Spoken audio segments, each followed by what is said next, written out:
and happy Friday. It's somebody's birthday today. What? We are here in Seattle for the Mariners game tonight and staying at a haunted hotel. Arctic Club Hotel. We are in the heart of downtown by the stadium. So let's go give you a quick room tour while we get ready to go to the Mariners.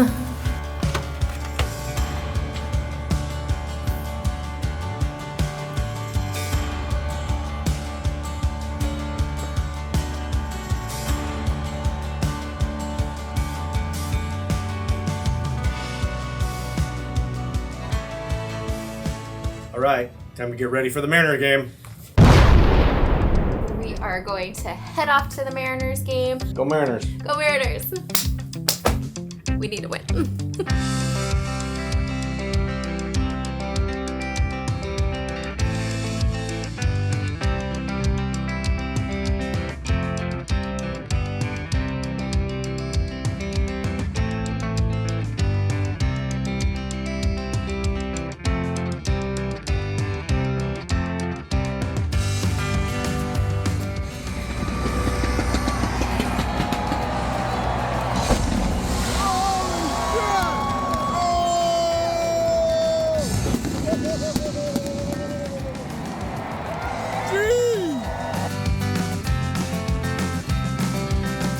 We're going streaky!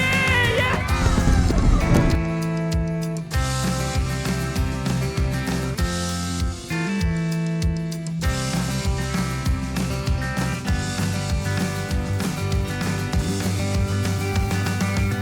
We're live.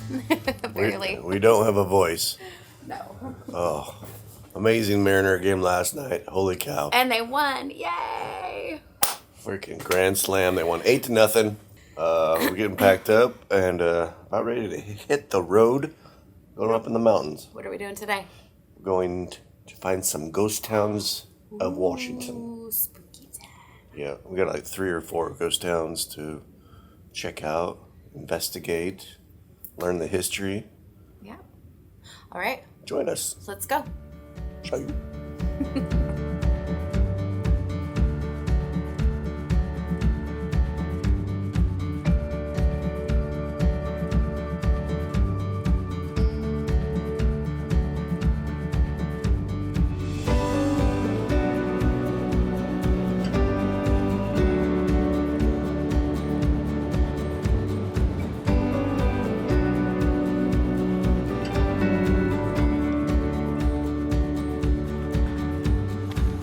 Right, we have made it from Seattle to Franklin Ghost Town, and it took us about a half an hour or 45 minutes to get here, and it's very beautiful. Yeah, it's a $5 parking fee. There's a couple things here to check out, like a cemetery. There's a mine shaft. Mine shaft, yeah. So don't know what to expect, but let's go check it out. Yeah. Exploring. All right. Do you have the mic on the right direction? I got it all the way around today, Oh, we're going forward. so I can join in the conversation too. Oh, okay. Well, let's learn a little about Franklin. Franklin was developed for coal mining and operated as a company town from 1885 to 1922. Its peak population was 1,100 people. Franklin's purpose was linked to 50-million-year-old coal seams. It was named after Benjamin Franklin. Early years were dominated by labor strife and mining disasters. In 1891, African Americans were brought in as strike breakers. Violence erupted and the National Guard deployed following 2 deaths. On August 24, 1894, a fire claimed 37 coal miners. Years later, a danger sign in 16 languages spoke to Franklin's ethnic heritage.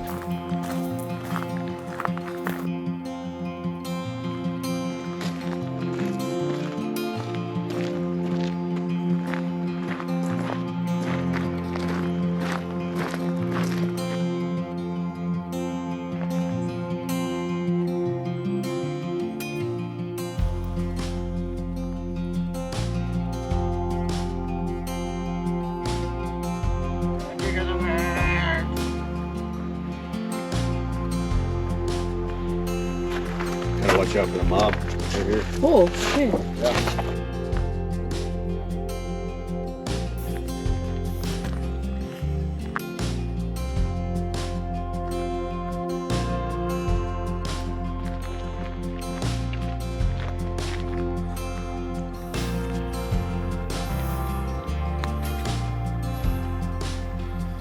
Oh, I think this is the mine shaft. Oh.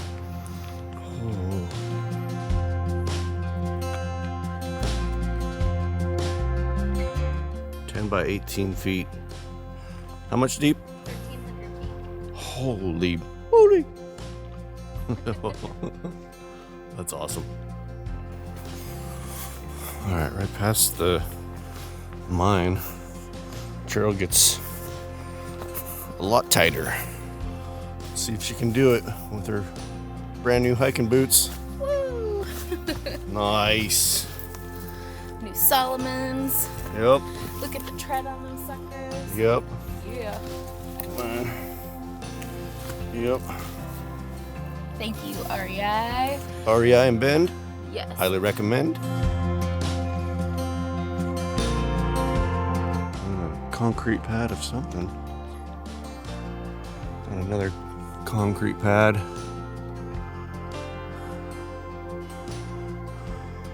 With all these big rods sticking out.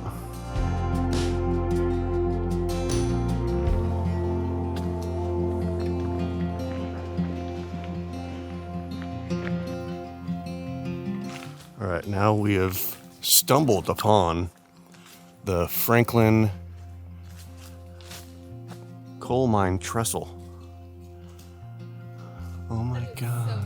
How is this thing still standing? So that old mine cart that we saw when we first came here would run on these tracks or something similar to it to get the coal from wherever the mine was to where they needed to get it out. It's probably that 1,300 foot mine. Oh yeah, probably. So they'd probably take it from the mine Oh, and run it this way. and run it that way. Yeah.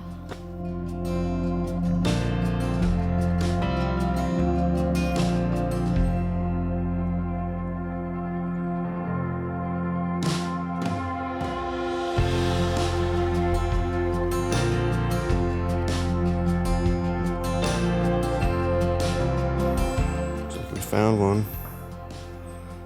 It's tipped over with beer and some money.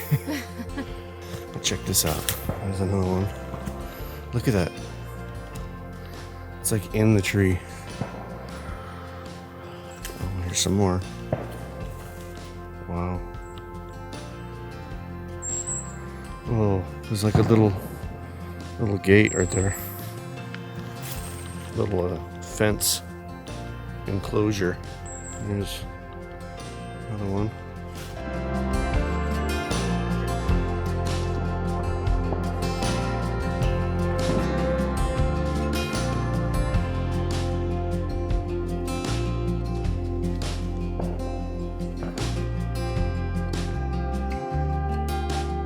We're checking out the cemetery here. Whoa. It's all overgrown.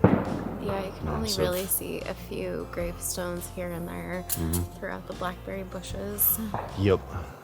And we got a couple shooters that way. We're not going to get too close, so we're going to go back that way. Head back. Yep.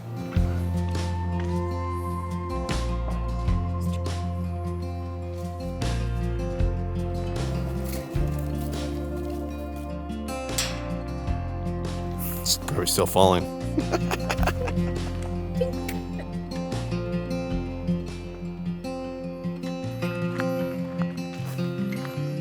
All right, that is it from Franklin Ghost Town.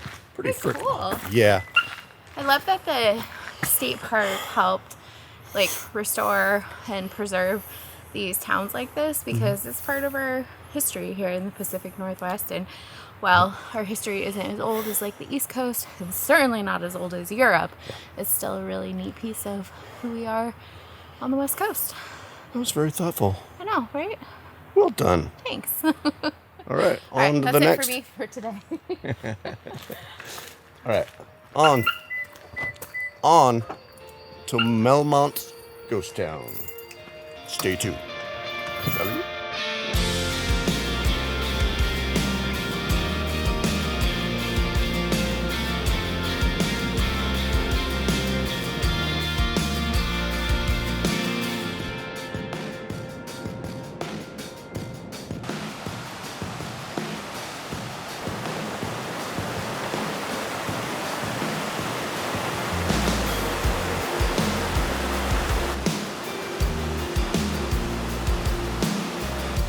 Where are we? I don't know. Okay. We found a bridge that I didn't feel safe driving over. We were looking for Little wooden. these two ghost towns, but we couldn't find them. So we kept driving. Yeah, there's like a 8-mile trail between actually here and over there. And yeah, it'd take us 3 hours to do it. We're anticipating this. But we're checking out the other trailhead right now. Oh my gosh, But this is beautiful. Yeah. Ghost towns and Nature. nature today. So yeah, that's where the trail starts. Well, that was cool. All right, put up the drone shot.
We are here in Coronado, Washington. It was founded in 1878. We're gonna go check out the Carbonado saloon and see what they got. Right across the road.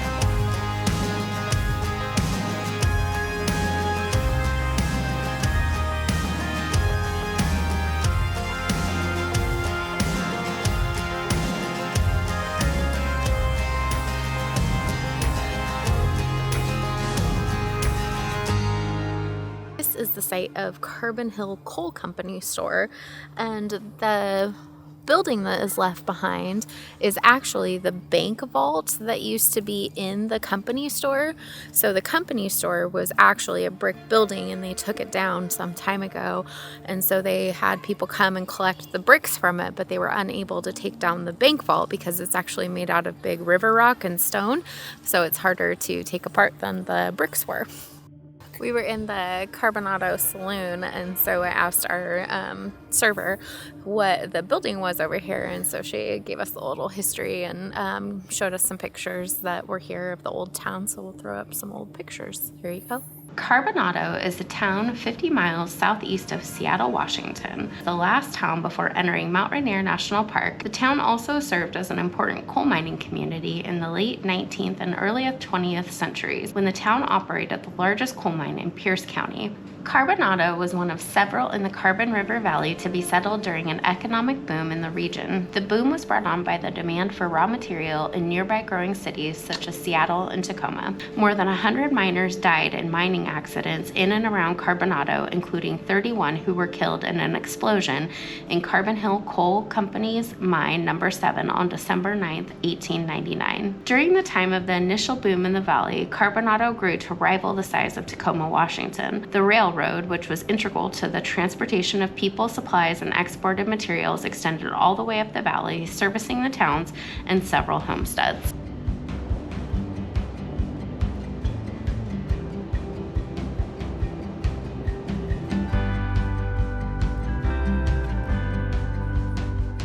Right, now we are in the town of Wilkeson, gateway to Carbon Glacier. All right. We're gonna go check out this town because it's super cool. Really looking. old.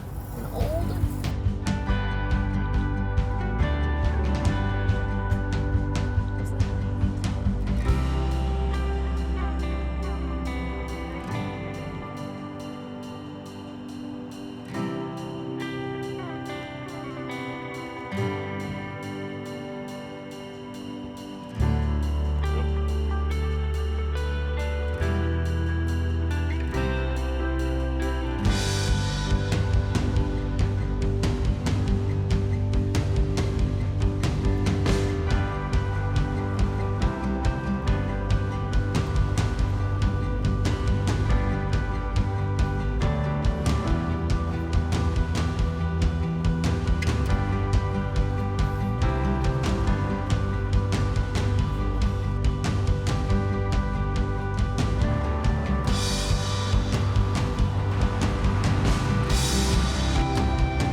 Settlers searching for coal arrived in the area that became Wilkeson in the 1870s. By 1877, a Northern Pacific Railway line transported coal to Tacoma, Washington. Much of the property of Wilkeson was purchased by Northern Pacific Railway, with the remaining part of the town known as Hope. In 1885, coke ovens were built by the Wilkeson Coal and Coke Company. In addition to coal, Wilkeson shipped timber and sandstone across Washington. Wilkeson was officially incorporated on July 18, 1909, and the town is named for Samuel Wilkeson, father of journalist and pioneer settler Frank Wilkeson. Much of the town burned down in 1910 and 1912 fires. By 1937, coke production in Wilkeson had ended. Although it was known as a ghost town for a time, people began moving to Wilkeson in the late 20th century. Many could commute to Enumclaw, Bellevue, and Seattle for work.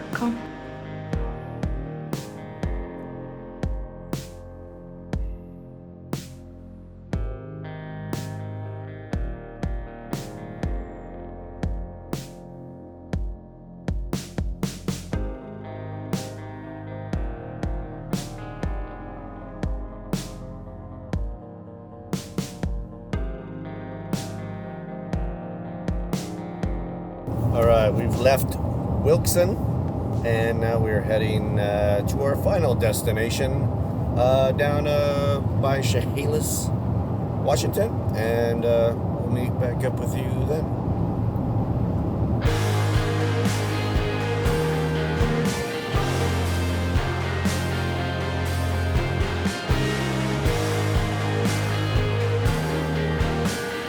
Hey.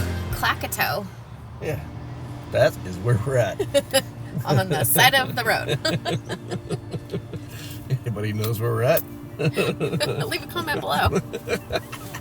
Claquato is a pioneer town founded in 1853 but established in 1856 on the donation claim of Louis H. Davis. This was once the county seat and an important stop-off for travelers between the Columbia River and Puget Sound. The sturdy little church, built in 1858 with hand-forged nails and lumber sawed in a water-powered mill, doubled as a school, Claquato Academy.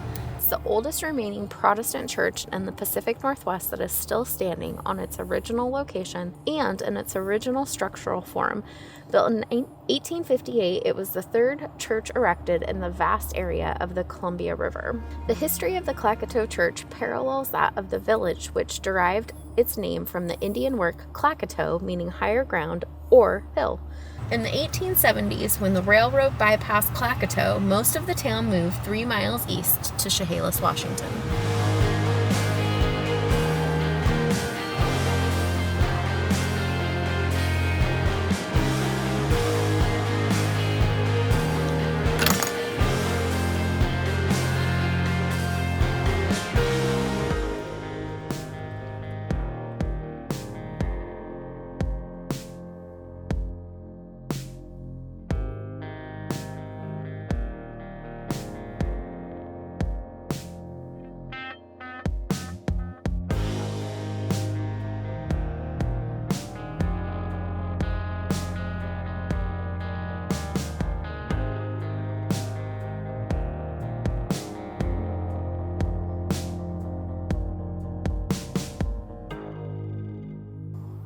This Claquato Cemetery is absolutely ginormous. Oh my. And it's so old too. Amazing. All right, we found the Claquato Pioneer Fur. That was the shelter for first settlers and pioneers of Claquato. It was dedicated in 1937 as a memorial. Wow. It's gorgeous. Oh my gosh. I would have loved this when I was a kid. Amazing. It's oh my beautiful. God, it's ginormous. What a place for it to be in. Yeah. With all the settlers. Huh? Yeah. Absolutely beautiful out here. Yeah. Cool. Cool little part of history. Yeah, I'm glad we trekked out here. Not bad. Yeah. What a great day exploring ghost towns and old coal Mining towns. Yeah, coal towns. Amazing. There are some places we have never heard of, never knew about it. So we challenge you to find the people. Find old towns around your state or your city and go explore. Get out. Learn the history. Yeah, it's so amazing. Yep. Love it. Yep. We love history. Let's go home. Okay. Well, that does it for this edition of RP&W Adventures. And we'll see you on the next video. Peace out. Deuces. Bye.